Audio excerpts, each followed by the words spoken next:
Welcome to the Tech Egg. Don't get scrambled. Enjoy the video. In this video, I will explain how to make Sorbetes ice cream. First, gather your essential ingredients: fresh coconut milk, sugar, and your preferred flavorings like mango or yub. It's crucial to ensure all your ingredients are well chilled before you begin. Also, have your ice cream maker ready, or a shallow pan if you're freezing it manually. This preparation ensures a smooth process.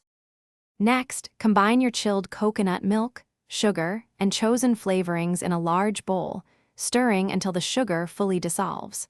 Once mixed, carefully pour this delicious concoction into your ice cream maker. Churn the mixture for approximately 20 to 30 minutes, or until it achieves a delightful soft-serve consistency. This step is key for that creamy texture.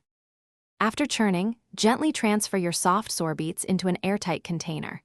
This helps prevent ice crystals from forming.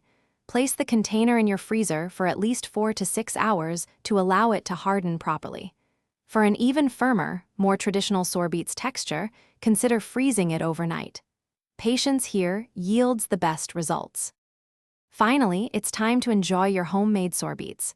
Once it's perfectly hardened, scoop generous portions into your favorite cones or bowls. You can garnish it with fresh fruit, a sprinkle of toasted coconut flakes, or even a drizzle of condensed milk for extra richness. Serve immediately and savor the refreshing, tropical flavors you've created. Thanks for watching. Consider subscribing if I helped unscramble your problems.